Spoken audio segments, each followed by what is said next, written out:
என்ன மாஸ்க் எல்லாம் போட்டிருக்கீங்க? கோல்டா? இல்ல டாக்டர், நான் பேசினாலே என் வாயிலிருந்து ஸ்மெல் வருதுன்னு என் ஃப்ரெண்ட்ஸ் எல்லாம் சொல்றாங்க. பேட் ஸ்மெல் வராம இருக்கிறதுக்கு ஏதாவது டிப்ஸ் இருந்தா சொல்லுங்க டாக்டர். ஹாலிடோசிஸ், அதாவது பேட் பிரெத். வாயில கம் இன்ஃபெக்ஷனோ கேவிட்டிஸோ இருந்தா கண்டிப்பா பேட் பிரெத் இருக்கும். அதனால அந்த மாதிரி ஏதாவது இருக்கான்னு ஃபர்ஸ்ட் முதல்ல செக் பண்ணிடலாம். அது இல்லாம வாயில இருக்கிற சலிவரி செக்ரீஷன் குறைஞ்சா வாய் ட்ரை ஆகி அப்பவும் பேட் பிரெத் இருக்கும். ஸோ நிறைய தண்ணி குடிங்க. சுகர் ஃப்ரீ சூயிங் கம்ஸ் சூ பண்ணலாம். அது உங்க சலிவரி செக்ரீஷனை இம்ப்ரூவ் பண்ணும். செரிமான பிரச்சனைகள் இருந்தா கண்டிப்பா பேட் பிரெத் இருக்கும். ஸோ டைமுக்கு சாப்பிடுங்க. உங்க கட் ஹெல்த்தை ப்ராப்பரா மெயின்டைன் பண்ணுங்க. மார்னிங் அண்ட் நைட் 2 வேளை பிரஷ் பண்றதோட சேர்த்து உங்களோட நாக்கையும் கிளீனா மெயின்டைன் பண்ணணும்.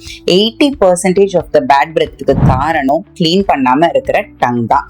அதனால மெட்டல் டங் ஸ்கிரேப்பர்ஸ் யூஸ் பண்ணாம டங் டூத் பிரஷோ இல்ல நார்மல் டூத் பிரஷ் யூஸ் பண்ணியும் டங்கை பிரஷ் பண்ணி கிளீனா மெயின்டைன் பண்ணுங்க. இதுக்கு இவ்வளவு பண்ணுங்க டாக்டர். அதுக்கு நல்ல ஒரு மவுத் வாஷ் எழுதி கொடுத்துருங்க. நான் அதையே யூஸ் பண்ணிப்பேன். யாரா நீ இவ்வளவு டேலண்டட் ஆகுற? மவுத் வாஷ் யூஸ் பண்றதுக்கு நீங்க இந்த மாஸ்கே யூஸ் பண்ணிக்கலாம். ஏன்னா மவுத் வாஷும் அதே தான் பண்ணுது. மவுத் வாஷ் உங்க ப்ராப்ளத்தை மாஸ்க் பண்ணுமே தவிர கண்டிப்பா கியூர் பண்ணாது. ஒத்துக்கிட மனசு இல்லனாலும் அதான் நேசம்.